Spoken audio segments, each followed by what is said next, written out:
begin the Pledge of Allegiance. Mr. Cameron. Got her. Let's pray. Heavenly Father, we just thank you for this day, and thank you for all that you do for us. Lord, thank you for the cool weather. Lord, we just pray, God, that tonight that you would just guide and direct us in the activities and the issues that we take up before the city.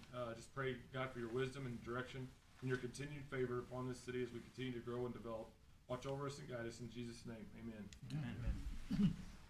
I pledge allegiance to the flag of the United States of America and to the republic for which it stands, one nation, under God, indivisible, with liberty and justice for all.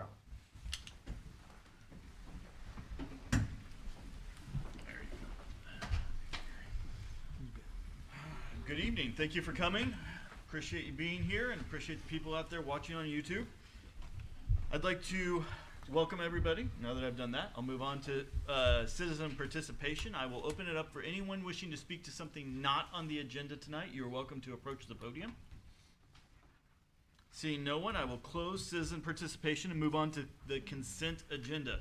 Now, I will acknowledge that the consent agenda is a little bit longer than normal. We've got 6 items on there. So I want to make sure everybody's reviewed that, make sure they understand what's going on.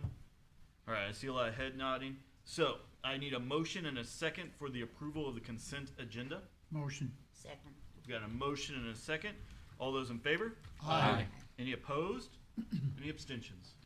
Motion carries 7-0. Moving on to boards, commissions, and committee schedules. We have a planning and zoning meeting on October 12th, 2021. Our city council meetings will be October 5th, 2021 and October 19th, 2021. And snuck in between there is a Board of Adjustments meeting at October 7th of 2021.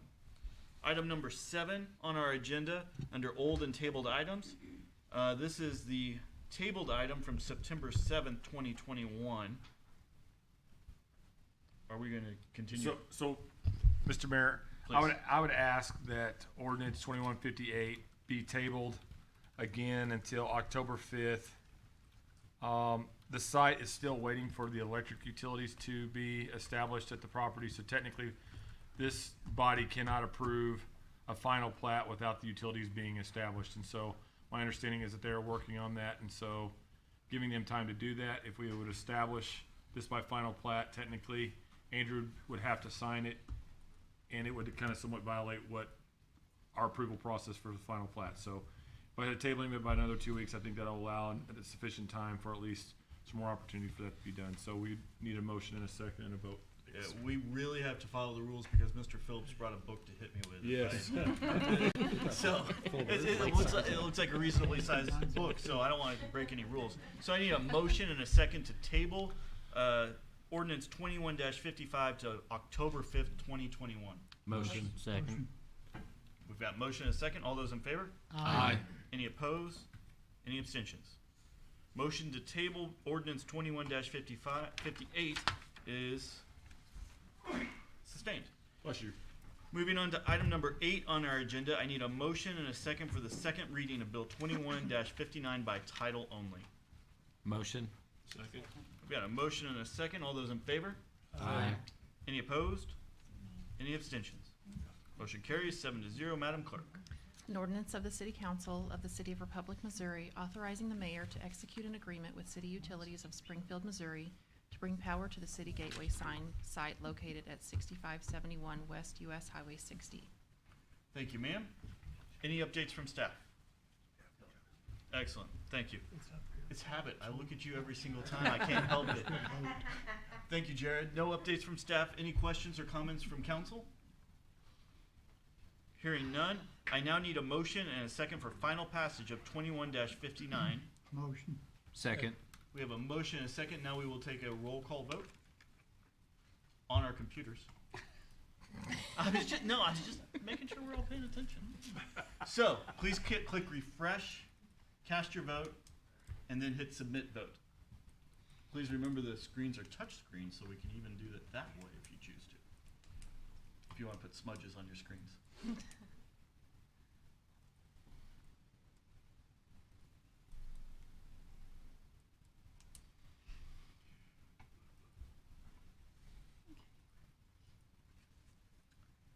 Excellent.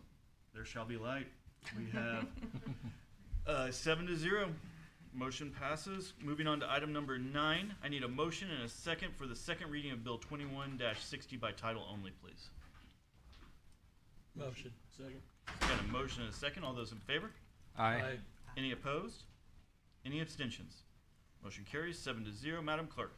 An ordinance of the City Council of the City of Republic, Missouri, authorizing the city administrator to execute a cost apportionment agreement with the Missouri Highway and Transportation Commission for the maintenance of painting on signals at State Highway 174 and US Highway 60. Thank you, ma'am. Any updates from staff on this issue? Seeing none, any questions or concerns from council on this issue? Seeing none, I now need a motion and a second for final passage of Bill 21-60. Motion. Second. We've got a motion and a second. We will now take a roll call vote on your computers. Please click refresh. Cast your vote. Hit submit.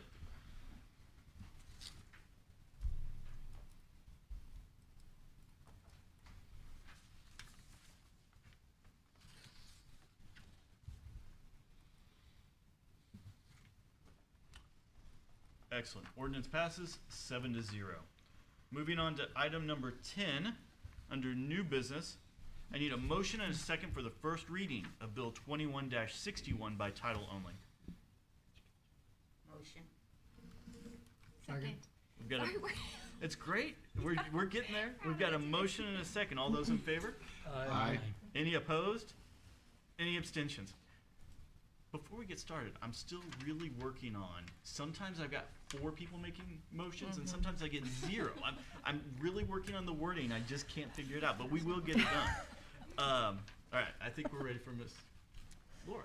An ordinance of the City Council of the City of Republic, Missouri, approving amending the zoning code and official map by changing the classification of approximately 4.77 acres from medium-density single-family residential R1M to general commercial C2, located at 503 Northwest Avenue. Thank you, ma'am. Thank you, Mayor. Empire District Electric Company has applied for the zoning classification change at 503 Northwest Avenue from the medium density to general commercial C3. The property does contain a single-family residential structure. This structure will be removed during the construction project that will be forthcoming. Empire District Electric Company, they are operating as Liberty Utilities. They intend to build a new building for the Republic Cruise. The building will house the construction crews, work trucks and equipment, and also staff. We did perform an analysis during our initial rezoning review, and I have the following comments. We do review rezonings in relationship to the land at particular locations to infrastructure capable of supporting various intensities and densities of use. So that is the basis of our analysis here.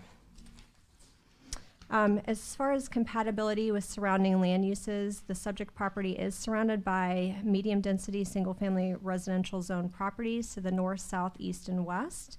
Adjacent and nearby properties on State Highway 174 have been rezoned in recent years to commercial zoned properties.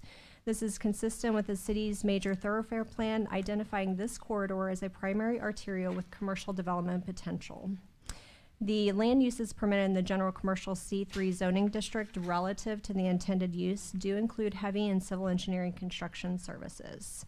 The subject property does currently have utility services. The proposed project can be served by municipal water and sewer. Both have capacities to serve this intended use. No floodplain on the property, and it does not contain any identified sinkholes. A public hearing was heard by the Planning and Zoning Commission a couple of weeks ago. They did vote unanimously to recommend approval to the council. Staff also considers the proposed rezoning to be generally consistent with the goals and objectives of the comp plan, consistent with the trend of development in the vicinity of the site, compatible with surrounding land uses, and able to be served by municipal facilities. We are recommending approval of the application. Thank you, ma'am. Do we have questions from council on this issue? Did anyone attend the public hearing? Did anyone attend the public hearing? Yes, representatives from Liberty, Oh, Liberty. And then, which they are both here. okay. which brings me to citizen comment. I understand that we have Teresa Davison here who'd like to make a statement in favor. Please approach the podium. Or do you have a handout? It looked like you had a handout. No, I'm sorry. You looked like you. I do. Go I ahead. do have, I Teresa. do have I'm a sorry, handout. I'm in a mood tonight. So I will, yes, Teresa Davison with White House Engineering. And we did, have a handout. Adam and I, as representatives for the utilities, we did visit with the neighborhoods and share this additional site plan, kind of preliminary concept of what we were intending. Thank you. So I know this couldn't be handed out by the city per se, but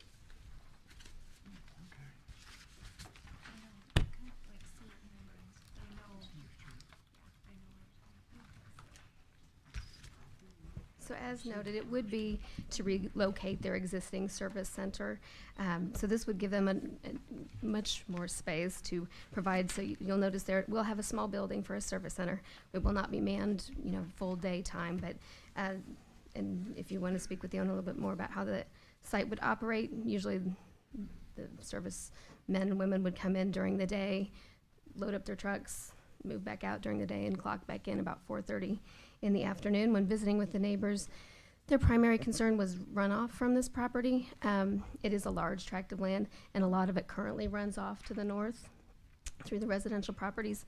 And so we discussed with them that any site drainage, that we would be managing that with this site development. So any site development will be directed to a detention basin along the west side, kind of where that pole yard is labeled. We have visited with the city. The city's actually talking about doing a drainage improvement project in the floodplain, which is that vacant property there to the west. There's some potential that we could work with a kind of a combined detention relief, but that's kind of still in the preliminary design phase. But in any way, this site will manage its own site drainage, so it will not be a problem for the residents to the north. The other concern was maybe site lighting. We discussed that as part of the design process, that the lighting will have to be addressed, and all lighting will be focused in towards the site itself and not be shining out towards the residential. The site will also only have the one access from Highway 174, so there'll be no interaction with the residential property there to the north. The yard itself will be fenced, so we'll have security fencing around the yard. And then the buffering, the screening, there's already quite a few trees that'll be maintained in there to help maintain that, but there'll be either screen fencing or additional trees where it's necessary to meet the zoning requirements. So other than that, some of the neighbors were just glad to know that it actually wouldn't be developed with more residential behind them, that this would not be a conflicting use that would disturb them routinely. But otherwise, the owner's rep here is here as well if you have any questions of them. Any questions from council? Seeing none, thank you very much, Teresa. Appreciate you being here.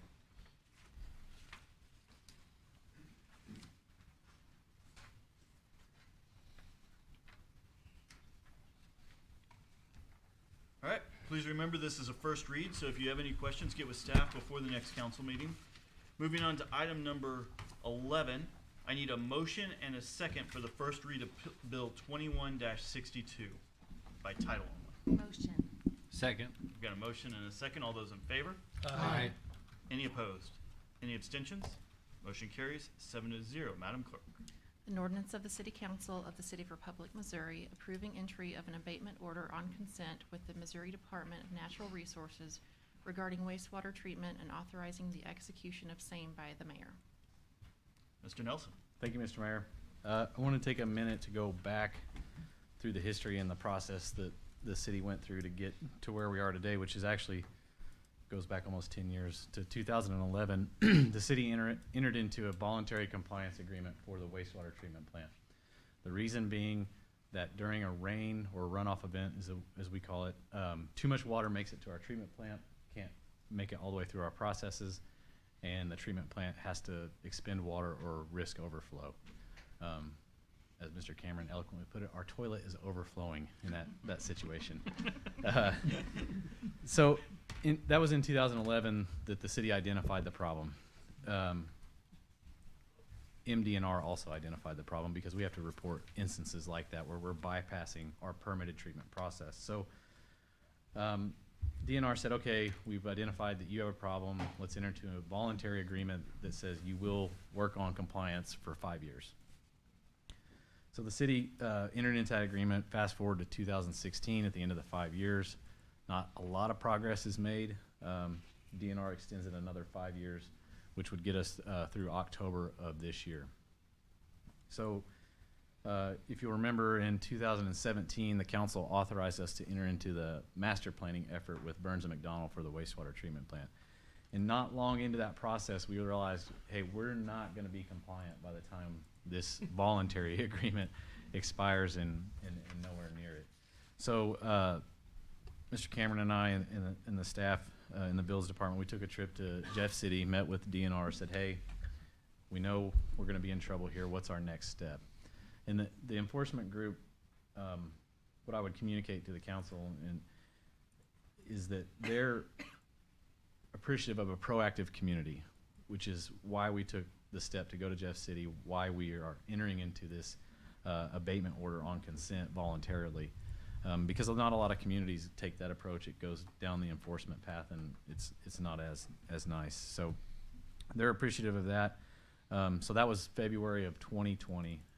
So for about a year and a half, we've been working on how long is it going to take to get compliant, because we don't want to enter into an agreement that we can't fulfill. So we've been working on that with Burns and Mac for about a year and a half and MDNR, so that we could identify what it's going to take and how long we're going to get there. So a little bit of back and forth, a lot of engineers, a lot of lawyers, and this is where we ended up.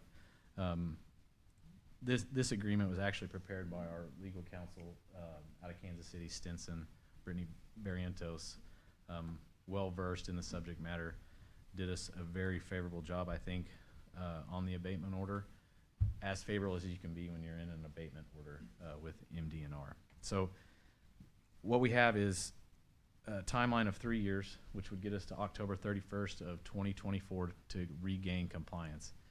And I want to be very clear that entering into this agreement is us essentially saying we are going to do whatever it takes or whatever it costs to be compliant. So, we presented to the council about $20 million worth of improvements to the wastewater treatment plant, another $17 million worth of improvements to the collection system, and then we also brought forth to the council rates that reflected those improvements and what it would take to fund them. So I want to be very clear that when we enter into this agreement, those are the steps we're going to have to take to be compliant or face the enforcement action.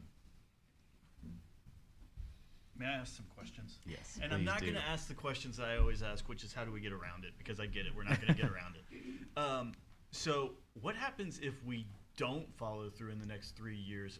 I notice this is going to be my name on this. So what happens? That's correct. Great question. Thank you. So there's a couple scenarios. One, you're making reasonable progress, and for circumstances beyond our control, whether it be weather or cost, we're not going to make the construction, or something in the process beyond our control has happened. We're not going to make that deadline. They're very understanding of that, and they're very keen on reasonable progress. So I'm not going to say that they're going to give us an extension, but they're likely to give us an extension with reasonable progress. If we do nothing, it will go to enforcement, which means they will dictate the next steps that we take toward regaining compliance. Now that could be construction improvements. It will have associated fines. It could also say that you're potentially not going to add any new users to your system. You're not going to grow the system until it's compliant. So there's a myriad of bad things if you do nothing. But no jail. How about this? If I go to jail, you come with me. Probably. all right. Yeah, that's All right. probably. All right, good. One of us in the room that has a wastewater I think the operator mayor license. should take one for the team. Yeah, Not I'm as- All right, sorry, I don't mean to. Yeah. I don't mean to make light of this, because the next question is a serious one too. We've talked about a bunch of different ways on how we're going to pay for this. Have we started nailing down how that's going to happen yet? Yeah, the blessing in disguise, I'll call it, for our community is that we're growing. So that's awesome, because it increases the amount of people that we can disperse the cost of the sewer system to, but it also sets a little bit of a moving target for capacity. So we've been working with a consultant, because what we don't want to do is turn the plant on in 3 years And then all of a sudden, we're back up against a compliance issue because we didn't add enough capacity to our system to facilitate the growth.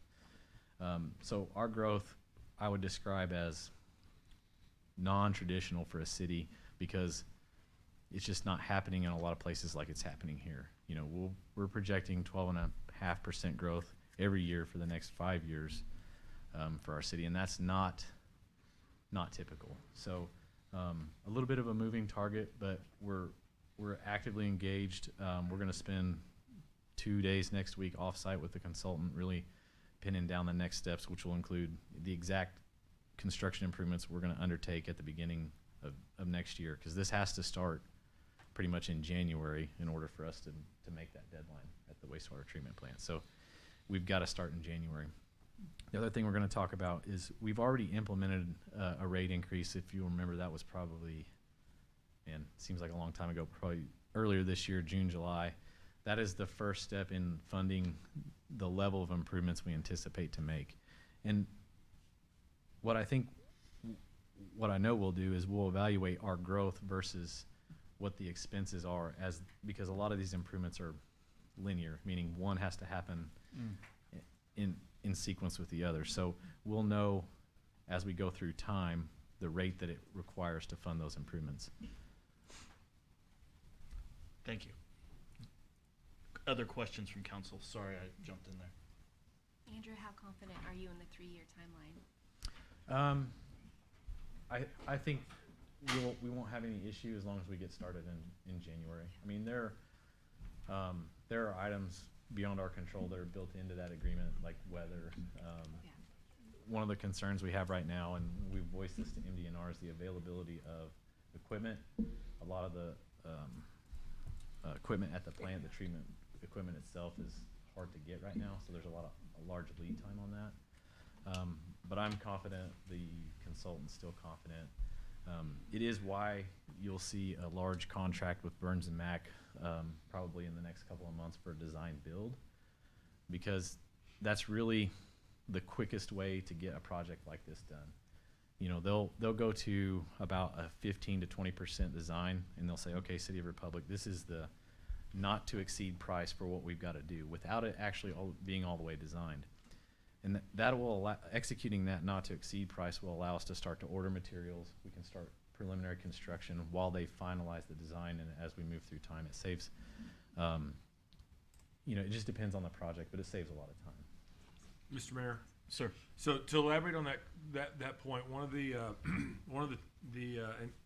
talking points, or I don't want to call them pushbacks, because our negotiations, and that's what they are, is you're negotiating your order. One of the pushbacks that we actually had, or requests that we had, was that COVID would be considered a force majeure. And so what force majeure is considered, I guess, for the legal minds, it's an act of God. And so we've seen unprecedented costs of construction go up even since we've done the increases that we were going to do. So there is a potential that delay in services, delay in materials, delay in steel, but there is a provision in there, a force majeure, that we have to demonstrate that basically we were delayed because we could not get materials to do the job. So there is a provision that was added that has never been added, to my knowledge, in the state of Missouri on force majeure that actually included this language. So our attorneys didn't just help us a lot. We pushed on that issue and got that included, that our costs have gone up so much on the project that if we had to actually go back, because the rates don't cover the cost of the original plant, that's going to take time for public hearings before this council and the community. So all of that was allowed for us in the overall discussion. So there are fines per day for every occurrence that we don't meet in this current deal. So, but I'm fully confident that we can meet it, considering if it was the normal timeline. But considering COVID-19 delay in material and construction workers, everybody's short on staff, I'd like to believe it can be done in 3 years. My experience has told me building facilities like this, they're done in 3 years. But what we're seeing in the construction world, so we wrote provisions into this agreement that you can find. So in the next 2 weeks, if you have any questions about, you'll see that in the force majeure language. It helps a lot. It provided us a lot of cushion. I'm thankful to DNR for that. So I'm going to ask a follow-up question, and it may have already been said and I just didn't catch it.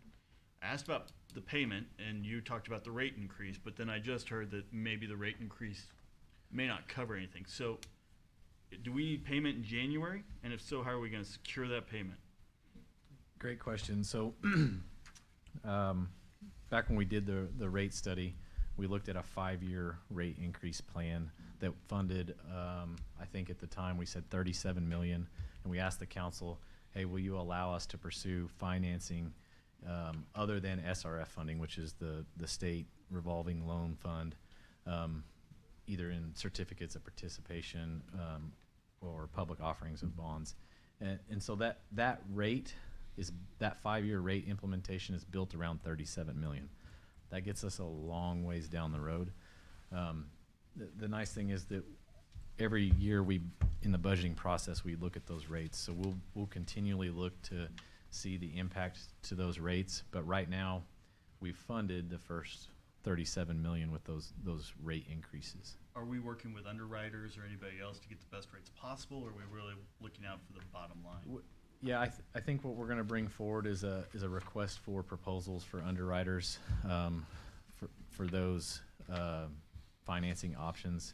We're working with our financial advisor right now to kind of look for different pathways that we can recommend to the council for approval. Mr. Mayor? Sir. So that's probably the side of it that I've handled probably a little bit more than Mr. Nelson, just because he's worked on the project, and worrying about how we pay for it is a different story. So he's been involved with our financial advisors, but we have talked with, I met with Stiefel. They're a group that we've done financing with in the past, but part of that is evaluating ways that we can secure the funding. There's ways that you could either go through just engaging with Stiefel, doing a proposal with Stiefel, or not with Guilfoyle, to actually solicit proposals to get the best deal, or you actually just put it out for bid for the lowest bidder, but at the same time as getting the proposals, we can actually see what the rates would be. So those are some of the discussions that we're having as to the way that we will secure it, but we have to move quickly. So as Mr. Nelson elaborated, we'll be in Kansas City next week because this is such a massive project. We need to drill down to ensure that the current rate structure we have meets the needs, meets the compliance first. So how we secure and protect the public's funds, the best way is to do what needs to be done first and in sequence, and let the growth hopefully grow our revenue to help pay for additional improvements before we ever consider another increase. But the underwriting piece of it is something that 0.25% here on $40 million is material. So getting proposals or ideas is something that we'll do our absolute best and bring those to this council for consideration. It will be fully transparent however we do it. Great question. Mr. Grooms. You had mentioned starting in January, talking about breaking ground, or is that when you plan on executing No, the building or the center? yeah, we want to be in some form of construction, Actually whether that starting in be, January. yeah, Okay. grading, preliminary excavation for foundations, or even ordering some of the specialty equipment for the treatment process. I just missed that. Thank you. Yeah, I hope to have that contract with Burns and Mac before you probably November this year to execute. Mr. Mayor? Sir. So we would probably actually, if necessary, call a special meeting if necessary, because there is a compliance order in place. The one thing I'll say in the discussion with DNR, we even extended the period out. We had a different date, and so we've landed on a different date, and I'm very gracious to them because all the delays in construction, they've considered that. So, but we will be meeting next week. From there, it will initiate a fast track from there to get going, because we're finally prioritizing all the sequences of that thing to get moving. Yeah, go ahead. No. I would say I should mention that the 3-year AOC is non-typical, and I think the way we arrived there is because we have a pretty well-defined plan. Because a lot of the AOCs they only do for 1 or 2 years at a time, but since we have a pretty detailed plan of what we're going to do and how, an opinion by a contractor of how long that will take, I think that they're willing to give us that 3-year time frame. Any other questions? While you're up there, could you just get that jail thing hammered out? Yeah, Thank you. I'll There's see an what I can exclusion do. for Matt Russell in the provision. Wastewater jail does not sound like fun. Wastewater jail. It's an old clarifier. All right, folks, please remember this is a first read, so if you have any questions, get with staff prior to the next meeting. Moving on to other business or resolutions, item number 12 on our agenda. This is 21-R-42, a resolution of the City Council of the City of Republic, Missouri, approving a preliminary plat for Ashford Place, a residential subdivision consisting of approximately 9.32 acres located at 924 North Main Street. I need a motion and a second to take up resolution 21-R-42. Motion. Second. Got a motion and a second. Thank you. Thank you, ma'am. Hamilton Contracting is requesting the review and approval of this preliminary plat for Ashford Place. Again, it's 9.32 acres consisting of 42 residential lots. They are zoned 0 lot line. It also includes streets and infrastructure. The property is currently had all of the residential structures demolished. It is ready for construction upon the approval of the preliminary plat. The average lot size on the plat is 7,279 square feet with a density of 4.51 lots per acre.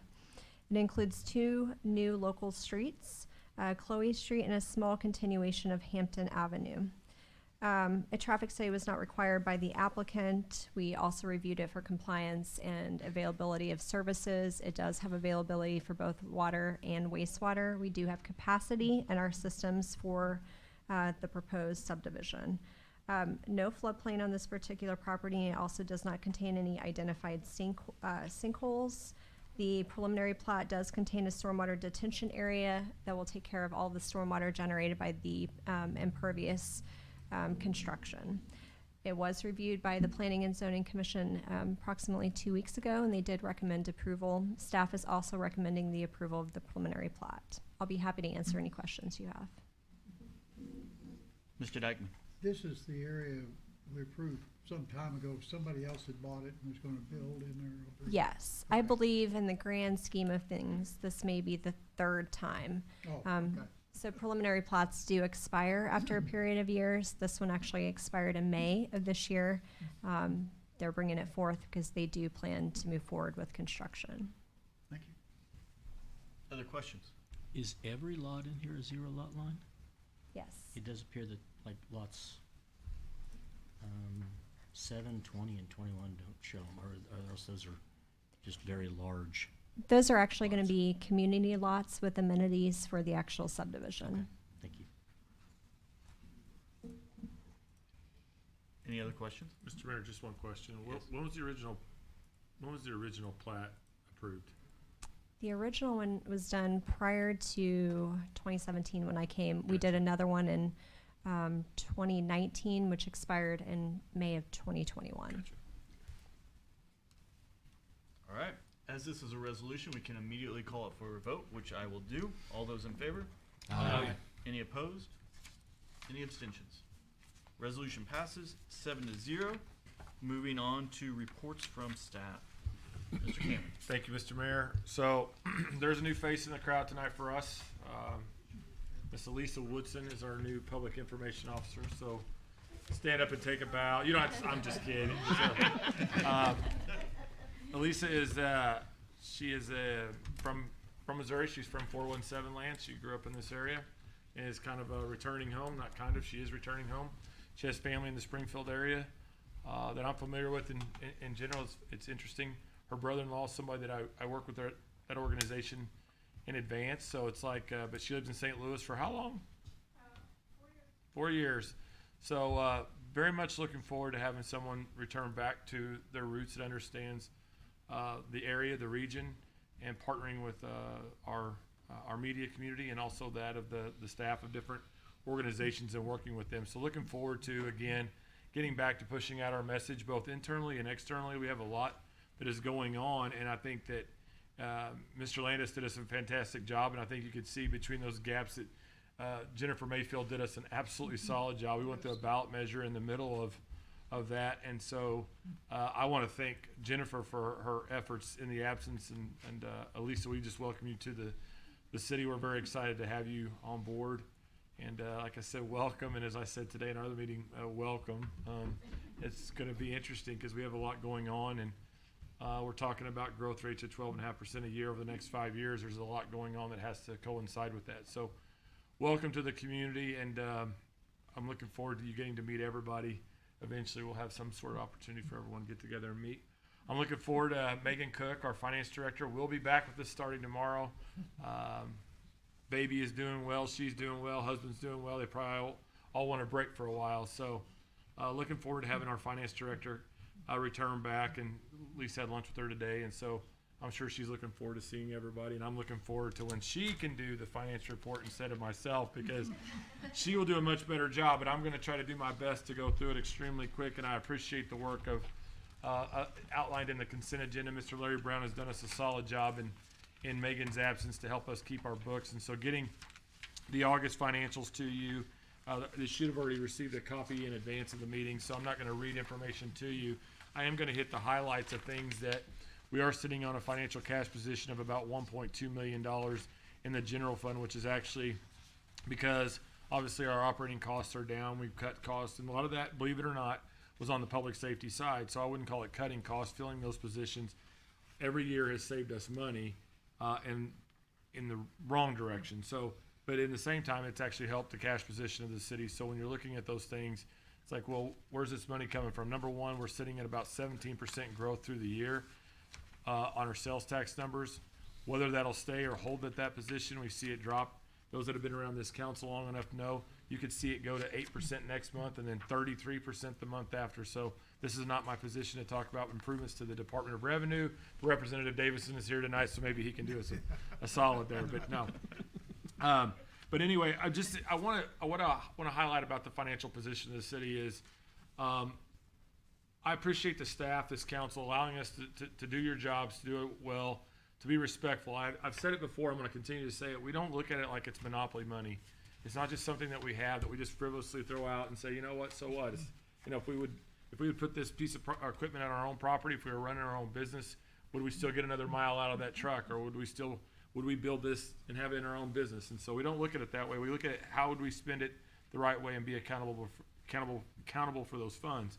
But I think tonight is a lesson when you think about the wastewater plant. You know, this is not my rant, but this is my position on taking care of your rate structure for fear of the pushback from the community. I've heard about the wastewater rates ever since I arrived in the city, but you're getting ready to indulge in $40 million worth of debt because we didn't raise rates and pay for it over time. And so I understand there's pushback and there's frustration when it comes to rates, and it's not necessarily this body, but over time it's imperative to take care of what's existing more than what's new. And sometimes it's you know, you don't do many ribbon cuttings at a wastewater plant. I understand there's not going to be many ways to do a bond issue to celebrate, well, what am I going to get out of it? It stinks. It's a wastewater plant. But building your infrastructure, paying for that infrastructure comes at a cost of extending and paying for rates, and something that probably would have cost $20 million 10 years ago is going to cost $40 million today. And the only reason I say that is because our water side's the same way. So before we get into a compliance order, we're going to have to address the water rates. And so it's not going to be a favorable time necessarily in my seat as people begin to see the rate structure go up, and we have to come back for water because it's going to be in the 2022 budget. Because if you look at your fund balance in the water, it is extremely low, and it's in a very vulnerable spot where you can't even pay to take care of one water tank. And so we're addressing a long line of not addressing the rates. Those rates have not gone up since 2014, and so we're going to have to address that in 2022. And it'll be something that's stair-stepped. And so we'll work with our new PIO to hopefully get that message out and explain what those are. Welcome, Elisa. But I appreciate the work. We're going to be having our budget hearings in November. I'm looking forward to that with the new public safety measure that will help with the public safety side. So we're pulling together what that looks like. I will tell the community that they'll begin to collect the sales tax on January 1st. We should begin to see those disbursements by March. Initially, we believe they would be starting to be collected in September or October 1st. That is not the case. They actually do that on it's like 2 quarters they go through. So it'll actually be the January 1 when that's implemented. Let's see. Next Monday, the mayor and I will be interviewing applicants for Ward 1 application. We had 4 applications come in. And so he and I will be sitting down to do the interviews for that. Mr. Nelson may be joining us on that. He said he was going to check his calendar. 2 Mondays. Sorry. 2 Mondays. Thank you, Mr. Mayor. He Yeah, has his calendar open. Yeah, I do. We had 4 applicants, so thank you for those that have applied for that position. This is to fill the vacant seat by Mr. Self in Ward 1. I want to say this because it probably is my background, but also at the same time, if I was to identify, maybe I did last year, if I was to identify the 2 largest threats facing this community that we needed to identify was the public safety piece. And so thank you to the community for us addressing that. The second one that threatens the growth and development of this community was the wastewater AOC. So understanding what an AOC is, an administrative order, it's a legal action against you that, or at least the consent says, hey, we'd like for you to fix it. So I want to commend the staff, the engineers, and the wisdom hiring outside legal counsel of this body to hire environmental counsel that is very proficient at this, using this work, knowing how to work through DNR. I want to thank DNR. And so Representative Davison, I mean, seriously, this is probably the most enforcement agency in my career, watching that they did not take a posture with us, that, hey, they worked with us, and I've never negotiated a compliance order where I saw this much working together, where they actually gave us almost everything we asked for. And I'm not taking away from their ability to push, but we made some very valid arguments, and they agreed with those arguments, and they worked with us to do that. But had the city not addressed this and had not spent the probably close to $3 million that we've invested in engineering firms and to do these studies, they didn't even have the rim elevations. And if you don't understand that, I apologize, of where the sewer lines were. So they don't know what the elevation is of that pipe in the ground. Staff didn't even have it. Development didn't have it. And so for you to invest those funds to stop the plan, to stop what was going on, and say we got to go a different direction, that's a testament of this body to make that decision. And so looking forward to next week when we're in Kansas City to bring back to this community what will get us on the right path. Because, and I would encourage you in the next 2 weeks, whether you want to read that or understand it, ask Andrew, what does that mean? Because you're about to enter into another agreement that was entered into 10 years ago that didn't get it done. You're agreeing to, like Andrew said, to at whatever cost to do that. Just understand, please understand exactly, if there's any question that you have, that Andrew will send it to him or the mayor to stay out of jail. We will get that to you. But if there's any questions regarding that, we'd love to answer it. And we'll get this message out. As you recall, we did raise the rates back, I believe it was actually April, and we deferred them until January just to give some room for that to take place. But I just want to thank everyone for doing that work, or for doing the work that got us to this point, because I think, again, it was probably one of the two biggest issues that was facing or threatening the community long term that they was not aware of. So, and that's not an easy sell to explain that we need $40 million. Actually, the last number I saw was $100 million. So this is a compliance issue, but the growth and development of the city is actually moving at a faster pace. And so we're going to have to continue to work on our water and sewer infrastructure. Well, ask Adam. He'll just say on the electrical side, it isn't getting any slower for us, which I suspect is why you're building another area. Yeah. So build us another golf course. And then in November we will have a vision session. I'm looking forward to. I get to speak to the Republic Chamber October 5th, providing a 20-minute, 30-minute. Well, probably won't be 30. Macy won't give me 30, but probably giving a 20-minute just overview. I don't want you to think, are you telling the whole community everything that's going on and we've not had this discussion? That's not what it is. This is just an opportunity to energize and engage the business community. But in November, we will have a time where we'll sit down and go over where we're at as a city, what I see for us as a city, the vision and the direction that we need to go, to solicit your feedback. But also, we will be including another driving tour involved in that. So, Ryan, you will get to go on another driving tour with us to see what's going on. Looking forward to some new announcements that will be coming out of that. But again, we just work on the fundamentals of the city to do our best. And then I will close with the last thing is this. I had the privilege to attend the community leadership visit with the city of Springfield. Usually we go to Boise, Chattanooga. The First Lady of Republic was part of the delegation, so shout out to the First Lady for attending.